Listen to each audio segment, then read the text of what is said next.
People say drowning is peaceful, that the water cradles you, that your body goes warm and quiet just before the end. They're wrong.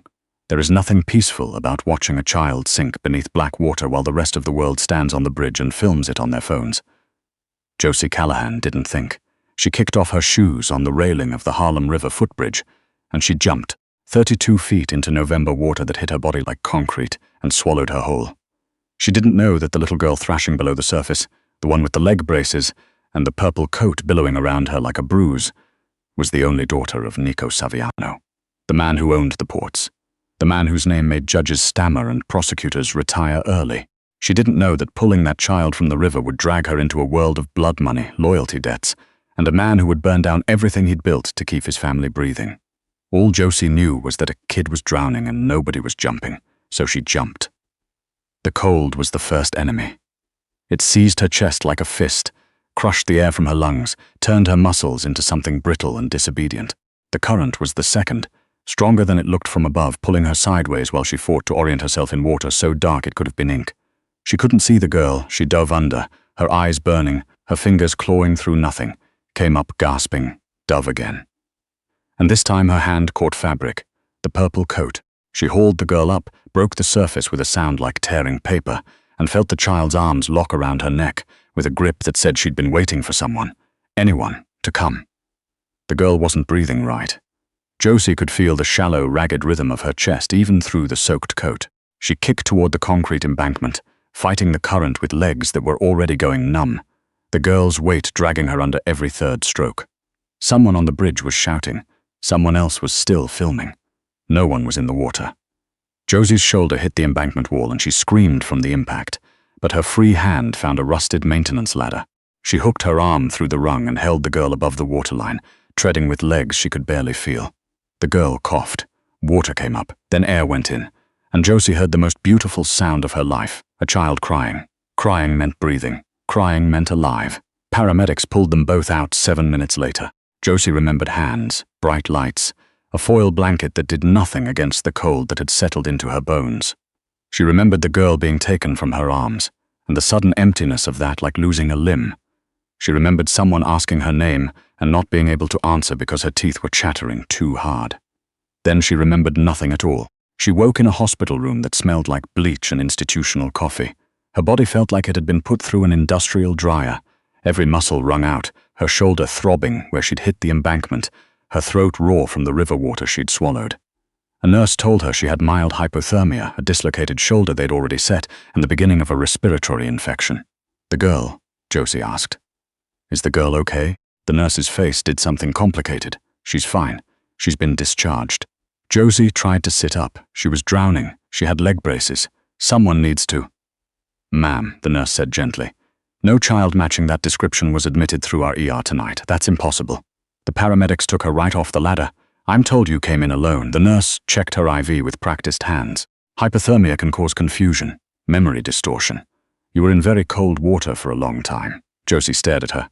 I didn't hallucinate a 60-pound kid. I felt her heartbeat against my chest. I felt her cough up water on my neck. The nurse gave her the kind of smile reserved for difficult patients and left. 2 NYPD officers showed up an hour later. They asked Josie why she'd jumped off a bridge, not how she'd saved a child, why she'd jumped. The implication sat between them like something rotting. They wanted to know if she'd been trying to hurt herself. They wanted a simple story, and a rescue that nobody else saw didn't fit. Josie told them what happened. They wrote it down with the careful blankness of people who'd already decided she was wrong. When they left, one of them suggested she talk to someone. A professional, he said, about the jumping. She lay in that hospital bed, staring at the water stains on the ceiling tiles, and knew 2 things with absolute certainty. That child had been real, and someone had made her disappear. 3 days later, Josie was back at work. The restaurant didn't care about her heroics or her shoulder or the cough that wouldn't quit. Giuliano's on Arthur Avenue needed a pastry chef, and Josie needed the paycheck. Her younger brother, Miles, had the kind of medical bills that didn't pause for near-death experiences. Muscular dystrophy didn't take sick days, and the specialized wheelchair he needed cost more than Josie made in 4 months. She was piping cannoli shells at 5:30 in the morning, the kitchen still dark except for the prep lights. When the back door opened, the man who walked in made the industrial kitchen feel small, not because of his size, though he was tall. It was the way the air seemed to rearrange itself around him. the way the shadows in the room suddenly looked like they were paying attention. He wore a dark overcoat that probably cost more than every appliance in the kitchen combined, and his face had the kind of hard beauty that came from either very good genetics or a life that had carved away everything soft. Dark eyes, dark hair streaked silver at the temples, a jaw that could have been drawn with a straight edge. Two men followed him in. They didn't look at Josie. They looked at exits, sight lines, corners. Professional paranoia. Josie's hand tightened on the piping bag. "We're closed until 11. I'm not here for the cannoli." His voice was low, unhurried, carrying an accent that old money and expensive schools had almost erased. "Though I hear yours are exceptional." He sat down at the prep counter uninvited, pulling a stool toward him with one hand. The gesture was so casual and so commanding that Josie almost laughed. "Almost. My name is Nico Saviano." He watched her face when he said it, measuring her reaction the way a doctor watches for pain. Josie knew the name. Everyone in the Bronx knew the name. The Saviano family had been part of New York's architecture for 3 generations, the kind of power that didn't need to advertise because it was built into the foundation. "I don't want trouble," Josie said. "You jumped off a bridge into freezing water to save a stranger's child." Nico's expression didn't change, but something shifted behind his eyes. "Trouble seems to want you, Miss Callahan." Josie set down the piping bag. "How do you know my name?" "I know your name, your address, your brother's diagnosis, his treatment schedule, and the fact that you've been eating rice and beans for 3 weeks because you're 2 months behind on his care facility payments." He said it without cruelty, just the flat precision of someone used to having information. "I also know that you jumped into the Harlem River on November 9th and pulled out my daughter, Rosalie. She's 6. She has cerebral palsy. She can't walk without braces, and she can't swim at all." Josie's lungs squeezed. "The police said there was no child, because I told them to say it." Nico leaned forward, and Josie caught the scent of something. Cedar, maybe, and something darker, older. "Rosalie's existence is not public knowledge. I've kept her hidden since her mother was killed 4 years ago. A car bomb at a restaurant in Tribeca. It was meant for me. My wife died, and Rosalie's spine was damaged in the blast. She was 2 years old. The kitchen suddenly felt too quiet. Even the refrigerators seemed to be listening. Someone found out where I keep her," Nico continued. "The woman who was supposed to be watching her at the river park. She was paid to look away. She let Rosalie's wheelchair roll down the access ramp while the brakes were loosened. My daughter went into the water and every person on that bridge watched." He paused, and Josie saw his hands tighten on the counter's edge. "Is Rosalie safe now?" "She's alive because of you." "But safe?" Nico's jaw flexed. "No, not until I find who paid for it, and in the meantime she needs someone close, someone she trusts. She doesn't know me. She asked for you." Nico said it like the words cost him something. "In the ambulance after we intercepted the paramedics and brought her to my own doctors. She said the lady from the water had warm hands. She asked if you were coming back." Josie felt something crack open in her chest. Nico placed a card on the counter. "I need someone to care for my daughter, to live in my home, to be with her every day. Not a nanny, not a nurse. Someone who would jump into a river for a child she'd never met and then fight a hospital full of people telling her that child didn't exist. And if I say no, then I thank you, pay your brother's medical bills as a gesture of gratitude, and walk out that door. But Rosalie will keep asking about the lady with warm hands, and I'll have to explain that not everyone stays." He stood, buttoning his coat. "You have until tomorrow morning. The number's on the card." He was through the door before Josie could form a response. The 2 men followed like they'd never been there at all, and the kitchen settled back into its pre-dawn silence. Josie looked at the card. Thick stock, embossed letters, a phone number, no address. Her cannoli shells were ruined.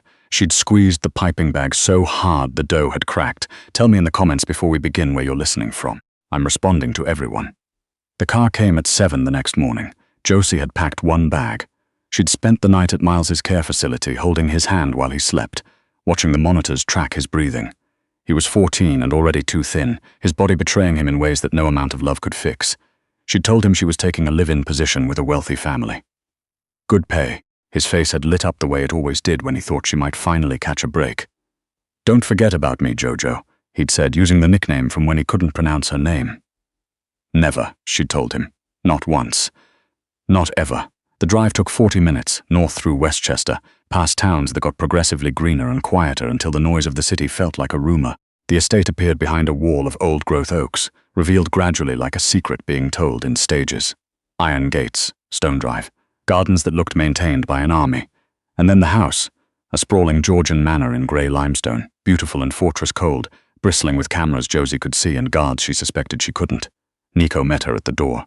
Different suit, same intensity. He led her through rooms that felt more like a museum than a home. Marble, mahogany, silence. Everything in its place. Nothing alive except the two of them and the faint sound of a television somewhere deeper in the house. He stopped at a door painted pale yellow, the only color Josie had seen in the entire building. He knocked. "Rosalie, your friend is here." The room beyond was chaos in the best way. Crayon drawings taped to every surface, stuffed animals in precarious towers. A small bookshelf overflowing with picture books. And by the window, in a custom wheelchair fitted with purple cushions, because of course it was purple, sat a girl with dark curly hair and her father's watchful eyes. Rosalie looked at Josie, and her entire face reorganized itself into something that looked like sunrise. "You came back," she whispered. "I knew you'd come back." Josie crossed the room and knelt, ignoring the ache in her shoulder, and took the girl's small hands in hers. "I came back." "Your hands are warm," Rosalie said, like before. In the water, everything was cold, but your hands were warm. Josie couldn't speak. She squeezed the girl's fingers and felt them squeeze back, and something locked into place inside her that she hadn't known was loose. Behind her, Nico stood in the doorway, one hand braced against the frame, silent, watching. And when Josie glanced back, she saw his mask crack, just for a second, revealing something raw and desperate underneath. He cleared his throat. "Mrs. Holloway manages the house. She'll show you your room. Rosalie has occupational therapy at 2. Observe today. Tomorrow you take over." He left before the silence could swallow him. But Josie had seen enough. The most dangerous man in New York was terrified. Not of his enemies, of losing his daughter. And he'd handed that fear to a pastry chef from the Bronx because his 6-year-old said she had warm hands. 2 weeks in, Josie understood the rhythms of the fortress. The guards rotated every 8 hours. Mrs. Holloway ran the domestic staff with cheerful tyranny. Nico left before dawn and returned after dark, always in suits that could fund a small country, always carrying a weight in his shoulders that no tailor could cut away. Rosalie bloomed. They baked together, Josie's specialty, and the kitchen filled with smells that the house had probably never known. Rosalie liked to knead dough because it made her hands strong. She liked to decorate cookies because it made her laugh. She started talking more, in full sentences, then in paragraphs, then in the kind of breathless monologues that 6-year-olds specialize in. "Papa never bakes," Rosalie told her one morning, frosting on her nose. "He tried to make pancakes once and the smoke detector went off and all the guards came running with guns." Josie laughed so hard she had to sit down. It was during the 3rd week that Josie found it. She was gathering coats from the mudroom, a chore she'd volunteered for because idle hands made her anxious, and checking pockets the way her mother had taught her. Tissues, coins, the debris of men's lives. In the inside pocket of a jacket belonging to Sal Peretti, Nico's head of security, the man who'd been with him for 12 years, the man who called Rosalie Little Boss and brought her coloring books. Josie's fingers closed around a phone. Not Sal's regular phone, the one clipped to his belt. A second phone. A burner. She shouldn't have looked. She knew that even as her thumb swiped the screen. But the river had taught her something about instinct, about the difference between hesitation and action. 3 text messages. No contact name, just a number. The first package confirmed at location. Window closing. The second, payment transferred. Phase 2 on schedule. The third, sent the morning of the river. Brakes disabled. Handler in position. Confirm when done. Josie's vision tunneled. Her hands shook so badly she nearly dropped the phone. She photographed every message, every call log entry, the phone's serial number. Then she put it back exactly where she'd found it, arranged the jacket on its hook, and walked out of the mudroom on legs that felt made of water. Sal had done it. Sal, who played peekaboo with Rosalie. Sal, who'd carried Josie's bag to her room the day she'd arrived. Sal had loosened the wheelchair brakes and paid someone to look away while a 6-year-old rolled into a river. She went to Nico that night, found him in his study on the 3rd floor, bent over documents, his sleeves rolled to the elbows. She could see his tattoos clearly. A compass rose on one forearm, a series of dates on the other. Birth dates, she'd later learn, and one death date, his wife's. She showed him the photo, told him what she'd found. Watched his face go from confusion to disbelief to something so cold it didn't have a name. "Sal has been with me since we were 20 years old," Nico said quietly. "He was my best man. He held Rosalie the day she was born. I know. You've been here 3 weeks. I know that too, and I know what those messages say." The silence between them was a living thing. Nico stood, came around the desk, and for a moment he was close enough that Josie could see the gold flecks in his dark eyes, could smell the cedar from his collar. "If you're wrong about this," he said, and his voice was ice, "there will be consequences. And if I'm right," Josie said, holding his gaze, "how long does Rosalie have before he tries again?" Something broke in his expression, a fracture line running through stone. I'll look into it, he said, quietly. Josie left and made it to the hallway before she had to press her back against the wall and breathe. Not because of the danger. Because of the way his eyes had dropped to her mouth for half a second before he'd caught himself. Because of the electricity in that room that had nothing to do with Sal or phones or danger. She didn't sleep that night. She lay awake listening to the guards change shifts and wondered whether the bigger threat was the traitor in the house or the way her heart rate spiked every time Nico Saviano walked into a room. If you're still listening right now, I need you to tap subscribe if you haven't already. Your subscription means more than you know. Thank you, stranger. Nico left at dawn for meetings in the city. Sal drove him. Josie watched the car disappear through the gates and felt sick. She kept Rosalie close all day. They painted. They made bread. They read 3 books and started a 4th. Rosalie fell asleep after lunch, her small hand still holding Josie's, and Josie sat beside her wheelchair watching the rise and fall of her chest like it was the most important thing in the world. The power died at 2:15. Every light, every camera, every alarm. Gone. The house went silent in a way that houses aren't supposed to. Sal stood in the doorway before Josie could reach it. No pleasant smile, no coloring books, just a gun in one hand and gloves on both. Step away from the girl, he said. How did you get back so fast? Josie positioned herself between Sal and Rosalie. You're supposed to be in Manhattan. Mr. Saviano took a different car today. Funny how things work out. Sal's eyes were flat, professional. The phone, Miss Callahan. You thought I wouldn't notice it had been moved? Behind her, Rosalie stirred. Josie? Stay behind me, sweetheart. Everything's fine. Sal shook his head. Josie grabbed the scissors from Rosalie's art table. Pathetic against a gun, she knew that. But she'd jumped off a bridge with nothing but her body, and she'd do worse than that for this girl. You'll have to go through me, she said. Yes, Sal said. I figured. He moved fast. Josie slashed with the scissors, caught his hand, heard him swear. Then something hard connected with her temple and the world tilted sideways. She hit the floor. Heard Rosalie screaming. Tried to get up and couldn't. Sal's boot caught her ribs and everything went white. When the white faded, she was in darkness. A trunk. Moving. Her hands zip-tied, her head splitting, her ribs a landscape of agony. She fought down the panic and thought, searched the trunk floor with numb fingers. Found nothing useful. Sal had been thorough. The car stopped. Grey light flooded in as the trunk opened. An abandoned warehouse district near the waterfront. Rust and weeds and silence. Sal hauled her out and dragged her inside. Rosalie was there, in her wheelchair in the center of the concrete floor, tears streaking her face. But her jaw was set. Her eyes burned. She looked exactly like her father. Josie! The girl's voice echoed off the metal walls. Sal dumped Josie beside the wheelchair and began splashing liquid from a canister. The chemical smell was unmistakable. Accelerant. The Morettis are paying $3 million for this, Sal said, working in a wide circle around them. When Mr. Saviano finds what's left, he'll find Moretti fingerprints everywhere. He'll go to war with the wrong family, and I'll be long gone. You were his best friend, Josie said. Her wrists were slick with blood, the zip tie beginning to shift 12 years. Sal's voice held something that might have been regret. 12 years of standing in doorways while he lived in mansions. 12 years of loyalty that bought me nothing but a salary. The Morettis offered me a new life. You'd have done the same. No, Rosalie said. Her voice was small and fierce, and it stopped Sal mid-step. No, I wouldn't, and neither would she, because some people don't have a price.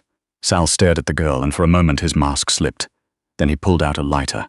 Chrome. Old. The flame caught on the first try. Josie felt the zip tie snap. Everything happened at once. Sal touched the flame to the accelerant. Fire raced in a circle, hungry and fast. Josie lunged for Rosalie, pulling her from the wheelchair as it ignited. The heat was instant, overwhelming, a wall of orange and black closing in from every direction. Through the smoke, Josie saw it, a rusted fire suppression panel on the far wall. She ran, Rosalie clinging to her neck, her ribs screaming, her lungs filling with smoke. Her hand found the lever and pulled. Nothing. Then everything. Water burst from the ceiling in a roar, hitting the flames, filling the air with steam that scalded but smothered. The fire hissed, retreated, died in patches. Sal appeared through the steam. Gun raised, face twisted. The shot came from behind him. A rifle crack that echoed off every metal surface. Sal's body jerked. He looked down at his chest, confused, like a man waking from a dream he didn't remember starting. Then he fell. Nico Saviano came through the smoke like something from the old stories. Rifle steady. Suit destroyed, face raw with a terror that made him look human for the first time since Josie had met him. His men fanned out behind him, but he didn't see them. He saw only Rosalie. He dropped to his knees. His hands moved over his daughter's face, her arms, her legs, checking and rechecking. Papa, Rosalie said. Josie saved me. Again, Nico's eyes found Josie's, and what she saw there was something she'd carry for the rest of her life. Something older and more terrifying than both. "You were right," he said, and his voice shattered on the second word. "About all of it. I should have listened. I should have." "You're here," Josie said. "That's enough." He pulled them both close. Josie felt his arms around her, felt Rosalie between them, felt this man who terrified an entire city shaking against her like he'd been the one drowning. "I thought I lost you both," he whispered. And Josie understood with the same bone-deep clarity she'd felt on the bridge that this was no longer about saving a stranger's child. This had become something else entirely. Something that frightened her more than any fire or river or man with a gun. 7 months later, the fortress had a garden. It was Rosalie's idea. Butterflies, she'd announced one morning, needed specific plants, and Papa's lawn was boring. Nico had hired a landscaper, then fired the landscaper because Rosalie wanted to do it herself. So the most feared man in New York spent his Saturdays on his knees in the dirt, planting milkweed and lavender, while his 6-year-old daughter supervised from her wheelchair like a tiny general. He'd stepped back from the business. Not all the way. Men like Nico didn't get clean exits, but the violence had been delegated, then reduced, then replaced with things that didn't require bleach afterward, legitimate holdings. Development projects. A foundation in his wife's name for children with disabilities. His lawyers were cautiously optimistic, his accountant was confused, his enemies were suspicious. Josie found him in the garden on a Sunday in June, dirt on his hands, sweat on his forehead, looking nothing like the man who'd walked into her kitchen 8 months ago.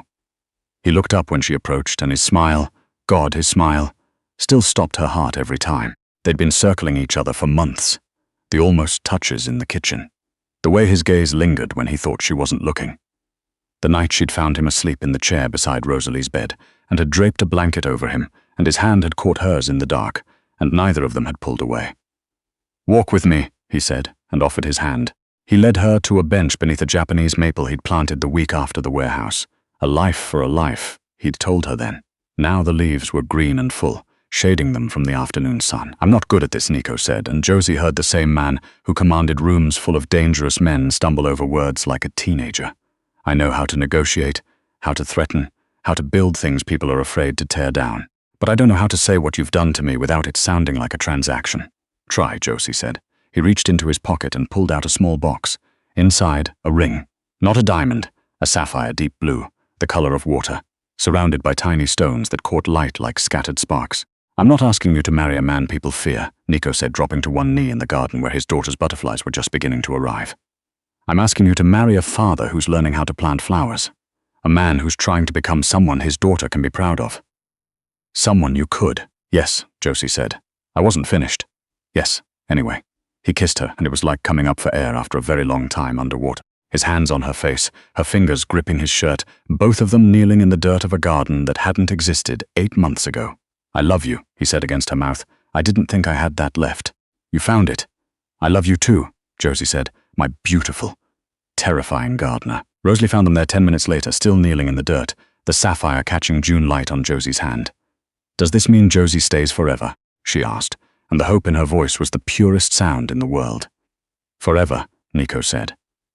And Josie watched tears roll down the face of a man who'd built his life on never showing weakness, crying in front of his daughter because happiness was the one thing he'd never learned how to armor himself against. Rosalie wheeled forward and threw her arms around both of them. The three of them stayed like that while the sun moved across the garden and the first monarch butterfly of the season landed on the milkweed. Because sometimes the bravest thing isn't jumping, it's staying. It's choosing the mess and the fear and the dirt under your fingernails over the clean, safe, empty life you had before. It's learning that courage isn't a single act. It's a series of small decisions to keep showing up for the people who need you, even when the water is freezing and the fire is close and every rational part of your brain is screaming at you to walk away. Josie Callahan jumped into a river to save a stranger's child. She walked out with a family, and that, she thought, as Nico's arms tightened around her and Rosalie's laughter carried across the garden like a promise, was a story worth telling. If this story of courage, redemption, and unexpected love moved you, don't forget to like this video, subscribe to the channel for more powerful stories, and comment below telling us what moment touched your heart the most. Was it Josie's jump into the river? The confrontation in Nico's study? Or the proposal in the butterfly garden?